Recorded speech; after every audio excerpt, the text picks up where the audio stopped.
Bukan berarti artinya teman-teman ketika ya sudahlah fokus studi aja, dikira nggak akan bawa konsekuensi, Betul. tetap akan bawa konsekuensi, ya kan? Ketika mau aktivitas di luar studi juga akan ada konsekuensi. Tinggal gimana caranya kita brave, berani untuk menghadapi konsekuensi itu. Itulah sebenarnya yang jadi challenge-nya untuk mahasiswa. Kan menyesal ya kalau misalnya sudah ini ya. Makanya kan ada istilah penyesalan datang di akhir. Ya, kalau di awal pendaftaran gitu bilangnya.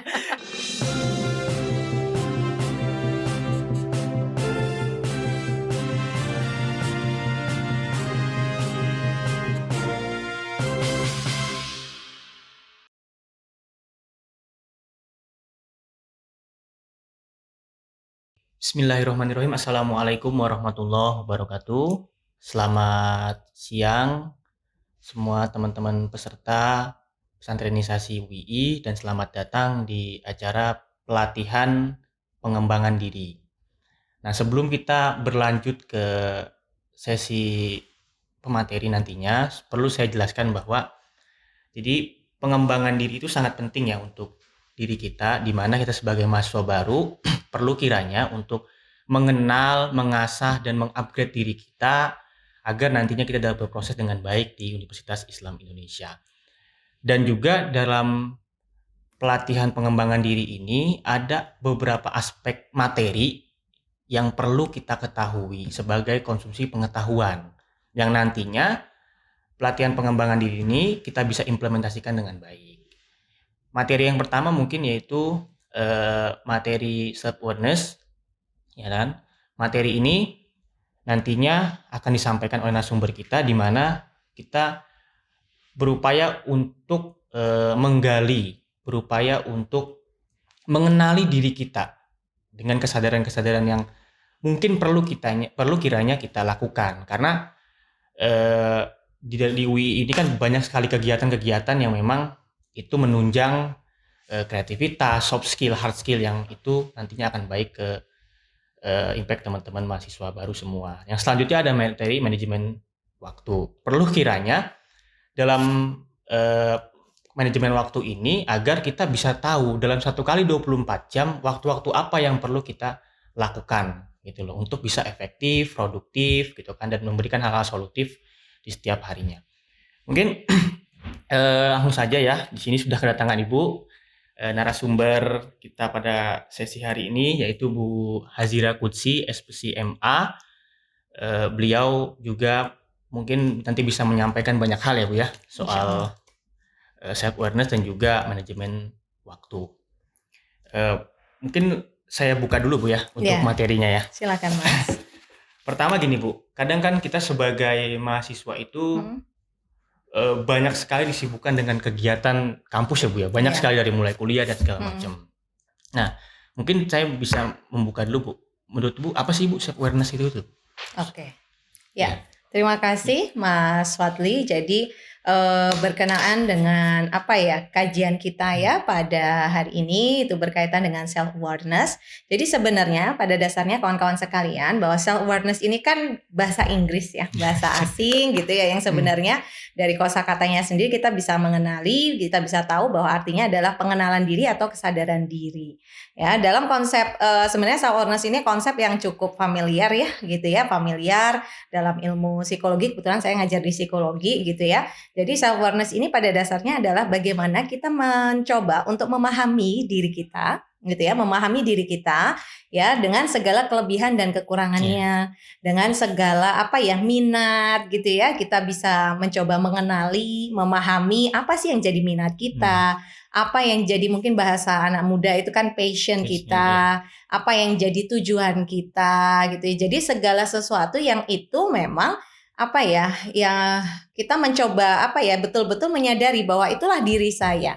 Makanya kan kalau dalam konsep self awareness sendiri itu kan sering kalau misalnya kita dalam sesi pelatihan ya semacam ini ya, pelatihan pengembangan diri, kita suka nanya gitu sebagai seorang trainer gitu ya. Kira-kira bisa nggak sih ketika misalnya saya nih sebagai seorang trainer nanya gitu ya kepada seorang peserta, who are you? Nah maka balik kan kita bertanya sama diri kita sendiri, who am I gitu kan? Siapa sih sebenarnya saya? Kan gitu ya. Jadi self awareness itu adalah ya berkaitan dengan seperti itu. Jadi konsep dalam diri kita, yang itu berkaitan dengan sejauh mana sih kita bisa paham tentang diri kita dengan segala ya kelebihan dan kekurangannya. Oke, baik ya. Artinya di self awareness itu kan kita menggali potensi kita ya Bu ya, menggali mencari jati diri kita. Sebenarnya kita itu apa sih gitu? Siapa sih kita itu? Apa sih yang perlu kita lakukan? Nah, ini menurut Ibu juga kalau perspektif Islam nih Bu, kita kan berbicara tentang karena juga di pelatihan personalisasi itu dalam perspektif Islam itu self awareness menurut Ibu bagaimana kira-kira? Oke, terima kasih Mas Fadli atas pertanyaannya. Jadi berkaitan dengan self awareness sendiri gitu ya dalam Islam itu sebetulnya justru malah sangat penting. Dan justru malah sejak awal itu ya dalam Islam itu sudah artinya sudah disampaikan gitu ya bahwa betapa pentingnya seorang individu, seorang manusia itu memahami, mengenali dan menyadari dirinya sendiri. Ya. Kalau mungkin masih ingat dengan bagaimana hadis Rasulullah ya, Rasulullah Shallallahu Alaihi Wasallam bersabda bahwa barang siapa dia mengenal dirinya, maka dia mengenal Tuhannya, ya kan? Nah, jadi sebetulnya ini menunjukkan bahwa betapa pentingnya gitu ya proses ya kita sebagai manusia itu untuk mengenal diri kita sendiri. Ya, jadi itu kenapa pentingnya, karena apa gitu ya. Imam Al-Ghazali juga mengatakan bahwa ketika kita mengenal diri kita, maka kita akan semakin dekat dengan Tuhan kita. Ya kan? Gimana enggak kan gitu. Kalau kita semakin menyelami diri kita, semakin memahami diri kita, kan kita jadi tahu ya Allah ternyata Allah kasih banyak kelebihan untuk saya. Kayak Mas Fadli nih, wah saya jadi pintar. Oh ternyata saya punya kemampuan untuk ngomong nih gitu kan. Saya punya kemampuan ngomong, alhamdulillah ya, tidak setiap orang diberi kelebihan sama Allah untuk bisa ngomong di depan kamera gitu kan. Jadi sekjen DPM gitu, universitas gitu kan. Yang itu tentu kan butuh keterampilan tersendiri gitu kan. Itu kita jadi semakin, oh Allah ini gak sia-sia insya Allah. Pasti Allah itu gak akan sia-sia menciptakan segala sesuatunya. Termasuk ketika misalnya kita menyadari bahwa kita kok punya keterbatasan atau kelemahan. Maka kita akan meyakini bahwa Allah tuh pasti tahu kasih kita mungkin masih keterbatasan kayak gini supaya apa, nah, kan gitu. Jadi balik lagi, ketika semakin kita kenal diri kita, justru kita semakin ini tuh Allah yang kasih gitu kan. Jadi dalam Islam itu sudah banyak malah dikaji bahwa semakin kita mengenal diri kita, justru kita akan semakin dekat kepada Allah dan semakin dekat, semakin kita mengenal Allah ya, semakin mengenal Tuhan kita sendiri. Jadi gitu Mas Fadli.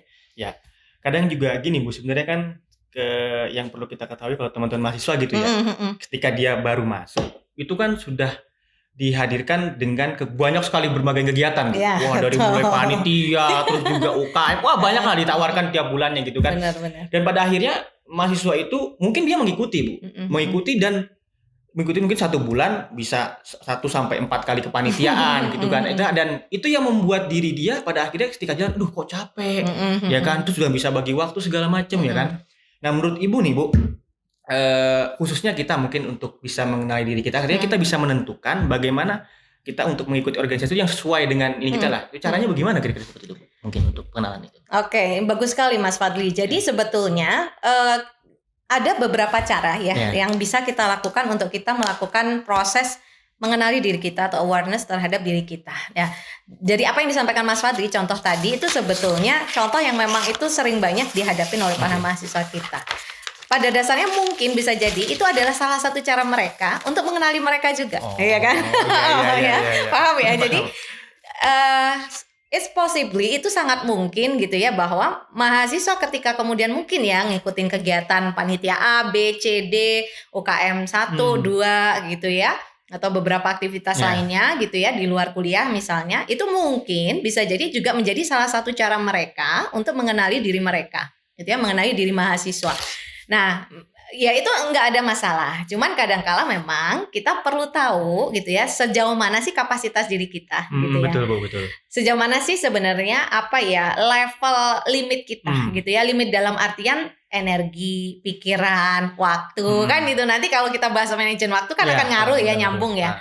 Jadi kita perlu menyadari itu juga bahwa sejauh mana sih batasan yang bisa kita capai ya kadang-kala. Nah, dalam prosesnya seperti ini, maka penting bagi teman-teman mahasiswa ketika proses mengenali diri, maka yaitu dulu kenali sejauh mana sih kesanggupan mereka. Ya, bukan berarti kemudian kita harus menutup diri dalam artian menutup diri. oh ya sudahlah daripada saya yang nanti kerepotan betul. gitu ya. Terus enggak, bukan seperti itu, tetapi pasti gitu kan ada hal-hal yang itu bisa dilakukan meskipun kita tidak perlu memaksakan diri. Nah, gitu ya.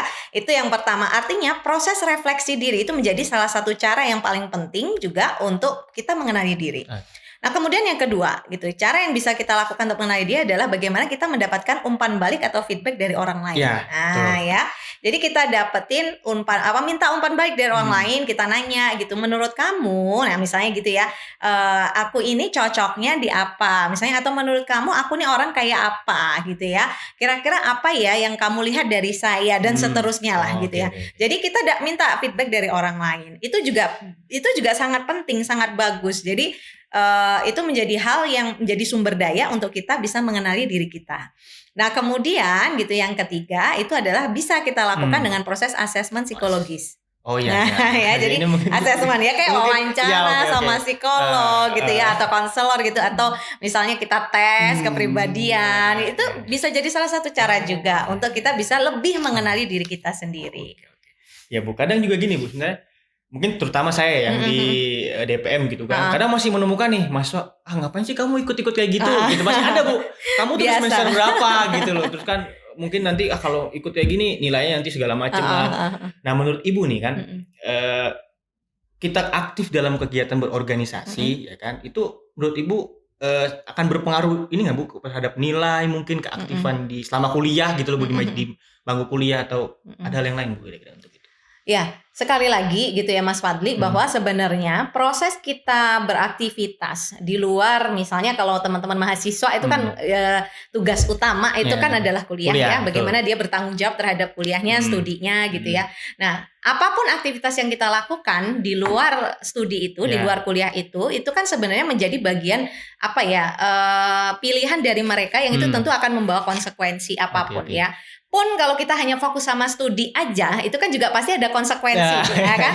Setiap pilihan itu kan pasti ada konsekuensi. Artinya kan konsekuensi ini harus siap semuanya. Mau yang cuman fokus studi gitu ya, atau mau yang juga studi plus gitu ya, studi plus aktivitas gitu ya.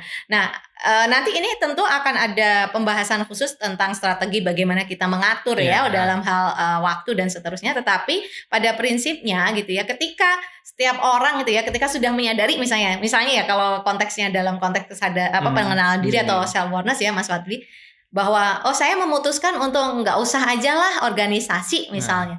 Ya tentu dia akan tahu bahwa pasti ini akan bawa konsekuensi tertentu sama dirinya. Ya apapun itulah ya gitu ya, entah mungkin akhirnya dia keterampilan soft skillnya jadi kurang gitu ya, karena memang saya sadari betul juga bahwa, dan saya selalu menganjurkan kepada mahasiswa kelas saya, kan saya ngajar juga di psikologi, mahasiswa saya jangan cuman hanya fokus di studi gitu ya, karena apa? Khawatirnya kalian nggak berkembang. Ya kan, saya alumnus UI juga, ya kan, saya alumnus UI juga, dan saya dulu juga aktif berorganisasi, beberapa kali jadi ketua di organisasi tingkat fakultas maupun pusat ya. Nah saya alhamdulillah ya, tapi bisa tetap lulus dengan PIN emas kan gitu ya. Jadi artinya sebenarnya bukan ingin menyombongkan, tetapi saya yakin setiap pilihan itu pasti tetap bawa konsekuensi kok. Kira-kira ada nggak konsekuensi di hidup saya? Tentu ada gitu ya. Ketika saya memutuskan untuk kemudian studi sambil ini. Nah, cuma itu yang ingin saya sampaikan kepada teman-teman mahasiswa. Bukan berarti artinya teman-teman ketika ya sudahlah fokus studi aja, dikira nggak akan bawa konsekuensi. Tetap akan bawa konsekuensi, ya kan? Ketika mau aktivitas di luar studi juga akan ada konsekuensi. Tinggal gimana caranya kita berani untuk menghadapi konsekuensi itu. Itulah sebenarnya yang jadi challenge-nya untuk mahasiswa, kan gitu. Ya. Menarik juga ini Bu, sebenarnya tadi Ibu bahas juga soal saya dulu pernah aktif dan segala macam dan masih dapetin emas gitu kan. Artinya maksudnya ini menjadi gambaran juga untuk teman-teman mahasiswa bahwa kita aktif di kegiatan organisasi tidak mengganggu prestasi ya Bu ya. Ya harusnya begitu. Mengganggu prestasi juga, terus juga kita masih tetap akan ibaratnya nilainya masih bagus dan lain sebagainya. Nah terus kadang juga begini Bu, yang siswa itu kan apalagi yang baru-baru gitu kan, apalagi setelah situasi pandemi nih, mereka belum tersentuh dengan kegiatan di kampus. Betul. Nah terus kiranya Bu ya, kalau misalnya mereka kadang masih bingung mau ikut apa gitu kan, terus walaupun konseling atau nanya lah ibarat sama kakak tingkatnya atau temennya gitu kan, mungkin diarahkan ke satu kegiatan yang memang mungkin Sumpama UKM lah, kamu ikut UKM aja dulu, atau lebih banyak sekarang itu mahasiswa tuh kegiatan jangka pendek, Bu, kayak kepanitiaan. Iya, panitia Nah, ya, itu kan yang OC saya bilang. gitu ya. Jadi ikut berkali-kali gitu loh. Nah, Bu, mungkin untuk bisa membangkitkan kesadaran bahwa kegiatan di luar kegiatan kepanitiaan, kegiatan yang jangka pendek lah, Bu ya. Mungkin panitia dan lain sebagainya, terus juga untuk kegiatan berorganisasi yang jangka panjang itu bagaimana, Bu, kira-kira cara untuk bisa membangkitkan itu kesadaran? Iya. Nah, kalau saya sih gini Mas Fadli ya, balik lagi sama apa sih yang jadi tujuan teman-teman mahasiswa, kan gitu ya. Karena gini, ketika misalnya bukan kemudian memang itu salah ya, sama sekali salah ketika teman-teman mahasiswa ada memutuskan untuk saya cukup yang penting di kepanitiaan, tapi yaitu setiap acara kepanitiaan saya ikut gitu kan. Ya tidak sesuatu yang salah juga. Mungkin bagi mereka itu salah satu bentuk cara mereka untuk eksplorasi diri mereka. Tetapi saya yakin juga pasti juga masih ada gitu ya teman-teman mahasiswa nih yang itu sebenarnya juga merasa terpanggil tanda kutip ya, terpanggil untuk dia develop themselves ya, itu dengan cara dia join di organisasi sebagai kepengurusan gitu ya. Nah, bisa jadi kemudian ketika mahasiswa baru itu kebingungan, saya pengen yang apa ya. Nah, saya kembalikan lagi sama teman-teman mahasiswa, balik lagi, what is your goal gitu ya, what are your goals gitu ya. Jadi apa yang jadi tujuannya? Kira-kira apa yang jadi tujuan kamu kuliah di sini, misalnya kuliah di prodi tertentu, tapi kemudian saya pengen beraktivitas. Nah, kira-kira aktivitas kayak apa? Aktivitas organisasi apa yang itu sekiranya memang sesuai dengan minat saya, sesuai dengan mungkin bakat saya, sesuai dengan potensi yang saya punya, yang itu saya sudah mencoba mengenali. Kalau Bu ada yang belum tahu gitu kan, misalnya ya, ada yang belum tahu. Tadi seperti yang disampaikan oleh Mas Wadi tadi sebenarnya bagus juga ketika misalnya bertanya sama kating-kating gitu kan. Itu bagus gitu ya, pasti ya nanti tentu Kating kan akan memberikan gambaran. Termasuk kemarin kan pesta udah ditunjukin ya beberapa UKM gitu ya, terus unit-unit mahasiswa kan. Nah, kalau misalnya mahasiswa baru pada memperhatikan ya harusnya udah tahu gambaran dong gitu ya. Atau gitu ya, mungkin ya itu sekarang kan eranya media sosial ya Mas Fadli ya. Jadi bolehlah gitu ya telusuri media sosial tuh dengan cara bermanfaat tuh ya, salah satunya gitu ya, kepoin gitu ya unit-unit yang ada di UII gitu ya. Oh, kira-kira bau-baunya agak mirip sama minat saya tuh UKM yang atau unit mahasiswa yang kayak apa sih gitu ya, misalnya entah menwa entah apa gitu. Artinya sebetulnya situasi pandemi sekarang itu harusnya tidak menjadi hambatan yang itu betul-betul menghambat gerak kita, tapi malah jadi challenge ya, jadi tantangan, sehingga kita eksplorasi dulu aja gitu. Kalau misalnya belum bisa tatap muka, belum bisa ketemuan fisik, saya yakin nanti akan ada masanya gitu ya. Ya betul juga, misalnya teman-teman mahasiswa ya. Makanya di situasi pandemi ini memang tidak menyurutkan semangat kita, Bu. Harusnya begitu. Untuk terus berproses, untuk terus menggali mengembangkan diri, betul. Gitu kan. Iya. Dan juga mungkin gini, Bu. Kadang sumpama ketika dia sudah berhasil terjun dalam satu organisasi atau kegiatan kan, biasanya seiring berjalan 1 tahun, 2 tahun itu kan akan timbul pasang surut. Ya kan, mungkin semangatnya, terus akan nanti di akhir semester, biasanya semester 1 sih masih mata kuliah yang santai-santai lah ya, Bu ya. Terus semester 4 lagi saya di Fakultas Teknik gitu kan, semester 4 masuk 4-5 biasanya tuh. Itu kan udah aduh gimana ini kan gitu ya, Bu ya. Sudah mikirin nilai segala macam. Nah, itu untuk agar terus kita berkomitmen lah kira-kira, Bu. Istiqomah, terus membangun semangat ada terus untuk terus menjalankan kegiatan-kegiatan tiap hari, itu kira-kira bagaimana cara itu? Ya. Kalau saya sih prinsipnya gini Mas Fadli, kalau sekalinya kita sudah masuk dalam sebuah organisasi, kita menjadi pengurus gitu ya, kemudian kita artinya ketika kita memutuskan untuk seperti itu harusnya kita sudah siap kan, intinya gitu aja. Itu pertama, harus siap dalam artian ya siap kita berkomitmen, siap kita bertanggung jawab, siap kita menjaga amanah gitu ya, karena sebetulnya ini adalah tantangan untuk para mahasiswa dan termasuk untuk melatih komitmen dan tanggung jawab juga gitu ya. Artinya tidak hanya sekedar komitmen ke organisasi, tapi bagaimana komitmen dia terhadap tanggung jawab yang dia emban. Itu sederhananya gitu aja. Itu yang paling penting, karena ini sebenarnya keterampilan yang sangat penting untuk ketika mahasiswa nanti selesai dari kampus. Ya. Betul. Jadi ketika mahasiswa sendiri belum bisa komitmen dengan bagus di organisasi yang sebenarnya jadi amanah dia, tanggung jawab dia. Nah, ini kadang nanti perlu diwaspadai ketika misalnya nih, saya kan kadang suka seleksi wawancara kerja nih gitu ya. Wawancara seleksi kerja ya. Tapi kadang suka saya, loh kenapa kok kamu nggak menyelesaikan tugasmu? Ini bisa satu pertanda gitu ya. Jadi bukan kemudian ini pasti selalu seperti itu ya, tetapi ini bisa jadi salah satu sinyal bahwa ini harus dicek lagi nih anak ini, komitmen anak ini kan gitu. Jadi artinya gini teman-teman mahasiswa. Jadi ketika misalnya teman-teman mahasiswa sudah siap gitu ya, artinya sudah ingin memutuskan bahwa akan bergabung di suatu organisasi atau unit mahasiswa, maka pastikan diri teman-teman mahasiswa itu memang ya siap gitu. Artinya itu bagian dari proses itu tadi, bahwa teman-teman siap untuk mengembangkan diri, teman-teman siap untuk bertanggung jawab penuh terhadap pilihan yang sudah diambil. Oke, ya. Berarti kiranya mungkin gini Bu ya, sebenarnya tanggung jawab itu yang kunci di situ. Iya, betul. Tanggung jawab, berkomitmen, karena ya ketika kita sudah terjun dalam satu organisasi atau kegiatan apapun lah yang memang disediakan oleh kampus, ya perlu kita bertanggung jawab dengan itu. Betul, ya harus siap pokoknya. Siap ya. Ya, terima kasih teman-teman. Ini tadi sudah dari Bu Azira sudah menjelaskan ya kan tentang bagaimana cara kita untuk bisa membangkitkan, menemukan jati diri kita, kesadaran diri kita yang memang itu perlu kiranya pengetahuan itu digunakan atau diimplementasikan oleh teman-teman mahasiswa baru khususnya. Nah, tetapi kan bisa setelah itu Bu tidak jauh dari waktu nih Bu nih kadangnya. Betul. Waktu nih yang makanya saya sampaikan di awal bahwa ikut kegiatan kampus mungkin panitia 1, 2, 3 nanti akhirnya nggak ikut praktikum lah, kuliahnya bolos. Walaupun online kadang-kadang kan suka di mute gitu loh Bu. Biasa kan Ibu kan tahu kan kalau gitu kan. Juga di mute off cam kayak gitu. Nah, terus untuk memanajemen waktu gitu Bu, mungkin pertanyaan saya pertama ada bagaimana sih Bu cara kita untuk manajemen waktu yang baik gitu Bu? Ya, sebenarnya gini, sebenarnya manajemen waktu itu kan sama ya, bagi setiap orang itu sama, kan sama ya. Waktu ya satu hari itu 24 jam. Ya kan, waktu itu tidak ada yang nambah jadi 26 jam gitu ya. Kadang kita suka saking sibuknya nih, misalnya kayak Mas Fadli nih, saking sibuknya padat aktivitas gitu kan, kuliah, organisasi, terus aduh rasanya pengen deh sehari itu 28 jam gitu. Kan nggak bisa gitu ya. Artinya sebetulnya makanya kenapa kita menyebutnya itu sebagai manajemen terhadap waktu gitu ya. Waktunya kan sebenarnya sama aja setiap orang. Tapi sebenarnya kan yang paling penting adalah bagaimana keterampilan kita mengatur diri kita gitu ya terhadap waktu yang sudah ada. Jadi sebenarnya lebih tepat itu ya self management gitu ya. Jadi bagaimana kita mencoba mengatur diri kita gitu ya seoptimal mungkin, sebaik mungkin dengan segala aktivitas dan waktu yang itu sebenarnya ada. Dari 24 jam ini gitu ya, 24 jam ini sebenarnya itu kan kita perlu telusuri waktu yang paling efektif itu berapa jam.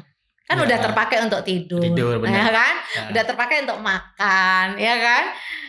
Sisanya gitu ya, itu kan yang akan kita gunakan untuk beraktivitas sehari-hari. Ada kuliah, ada organisasi, ada ibadah kan gitu, dan ada aktivitas keluarga misalnya apalagi kalau online gini kan biasanya kan banyak ini ya, saya dapat banyak curhatan gitu, aduh Bu gitu, kalau saya di rumah misalnya suruh ngangkat jemuran, suruh bantu bersih-bersih, suruh belanja dan seterusnya. Artinya gitu ya, cara kita untuk mengelola diri kita terhadap waktu yang ada itu adalah bagaimana kita membuat, ya pertama yang saya ingin sampaikan dulu itu ya adalah target-target dan tujuan kita. Itu yang pertama. Kalau misalnya konteksnya kehidupan kita itu kan tidak melulu hanya pertama kuliah itu tadi kan, kemudian ada aktivitas gitu ya, kemudian ada ibadah, ada ini macam-macam. Belum kalau nanti misalnya ada yang hubungan sosial dengan teman-teman dan seterusnya. Nah, sehingga kita perlu tentukan dulu gitu target kita apa sebenarnya. Ya kan, target kita misalnya dalam konteks saya suka nyampein ke teman-teman mahasiswa baru gitu ya, apalagi misalnya mahasiswa bimbingan saya suka sampaikan ya, 1 semester ini itu buatlah target jangka pendek. Ya itu yang paling pendek. Kira-kira semester ini kamu punya target apa aja? Bu, saya pengen IPK 3, sekian misalnya. Bu, saya pengen join organisasi ini. Bu, saya pengen apa konteksnya ya. Misalnya konteksnya ibadah, saya pengen punya hafalan Al-Quran ini. Nah, misalnya seterusnya gitu. Bikin kayak gitu dan bikin jangka waktunya. Jangka waktu. Karena ini membuat kita bisa minimal menjadi guideline. Ya, nah. Strategi yang paling penting kalau kita pengen mengelola diri kita terhadap waktu yang ada itu adalah itu ya, tujuan kita tentukan jangka waktunya, dan yang paling penting adalah prioritas gitu ya. Makanya itu strategi mungkin sangat umum, tetapi mungkin sering disebutkan, tapi memang ya begitulah adanya gitu ya, begitulah adanya kalau mau saya bilang gitu ya. Jadi ya itu salah satunya di antaranya, bukan salah satunya. Oke.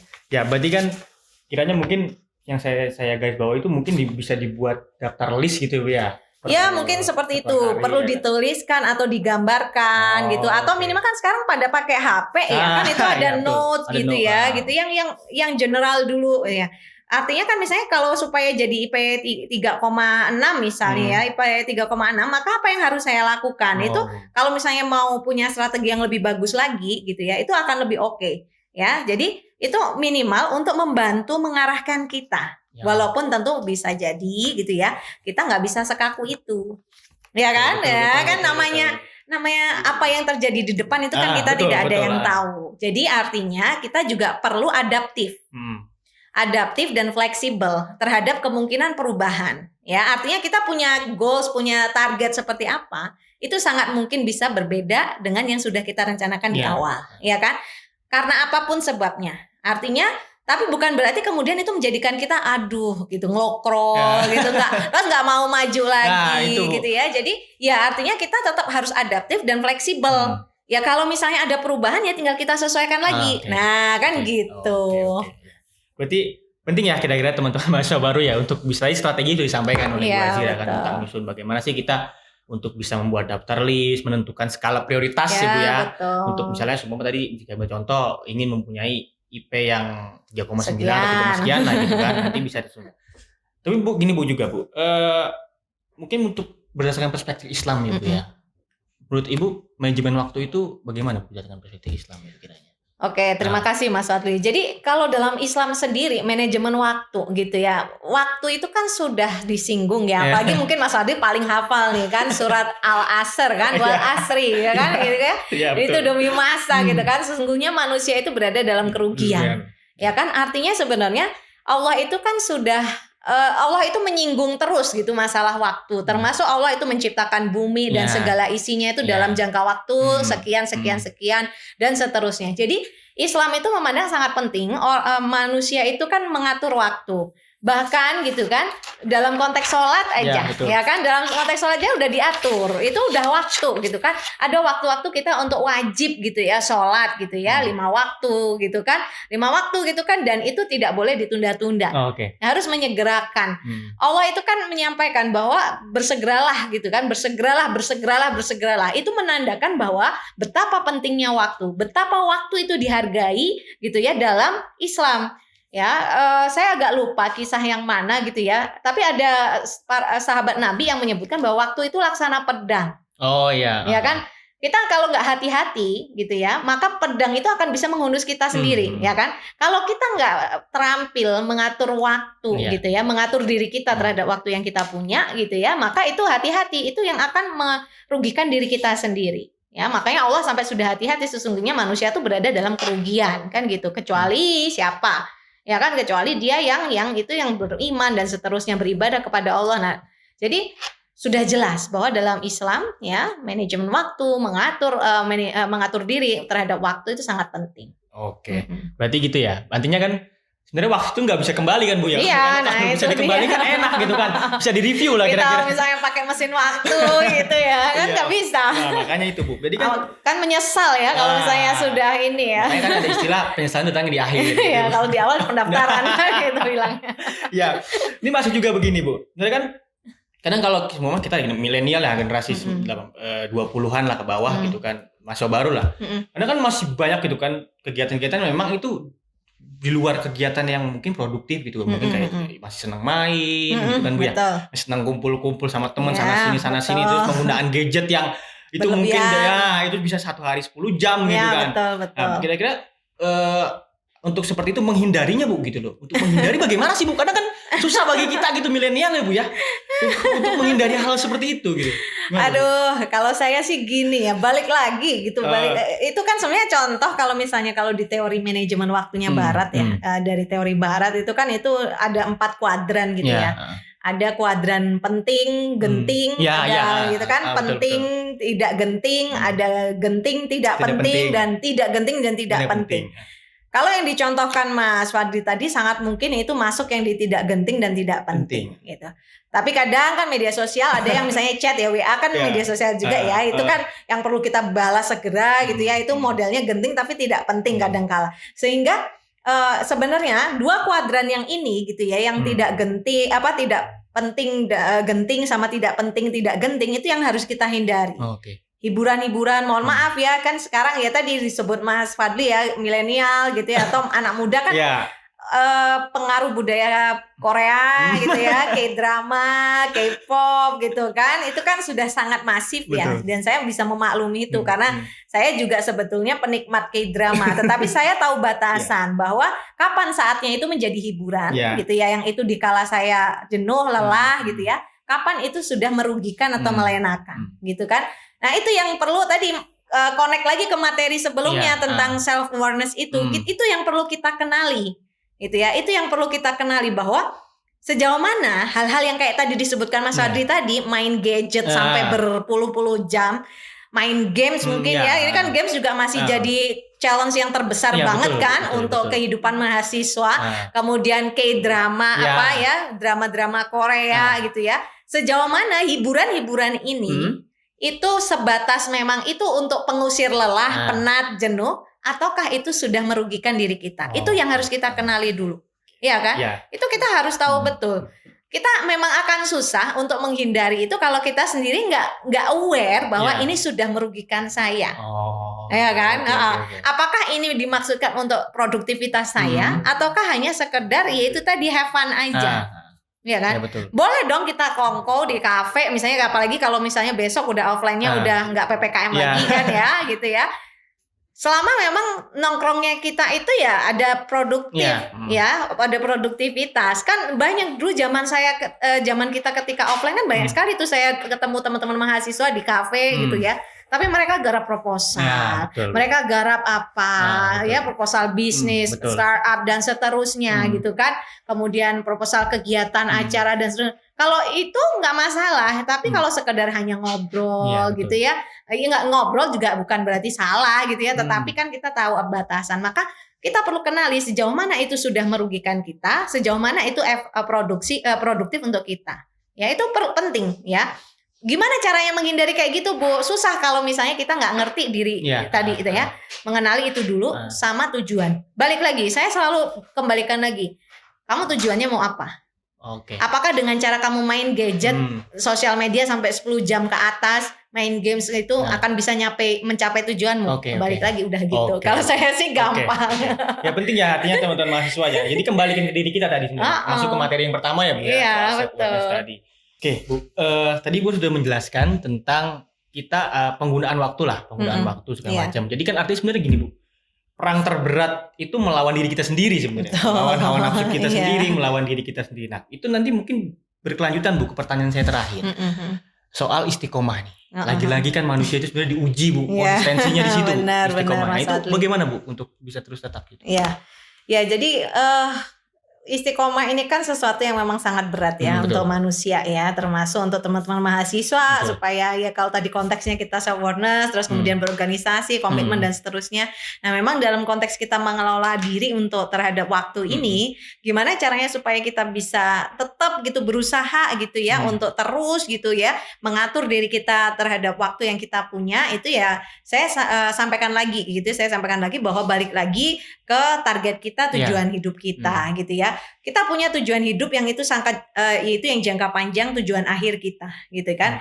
Nah, tetapi gitu kan saya selalu meminta gitu supaya kita tetap bisa, paling tidak kita bisa on the track gitu ya. Kita bikin gitu ya tujuan-tujuan jangka pendek kita yang itu kita maksudkan untuk mencapai tujuan jangka panjang. Kita tentukan jangka waktunya kayak gimana, kita tentukan skala prioritasnya untuk mencapai tujuan tersebut gitu kan. Kemudian yang paling penting juga itu adalah jangan menunda-nunda ya.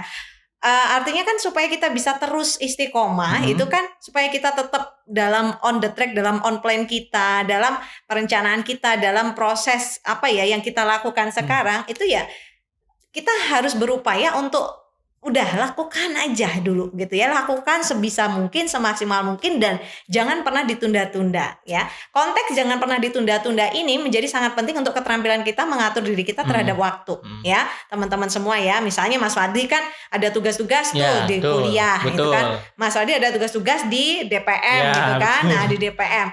Nah ini gimana gitu ya, nanti Mas Fadli pecah gitu ya, jadi ini simulasi aja ya Mas Fadli ya, ini contoh.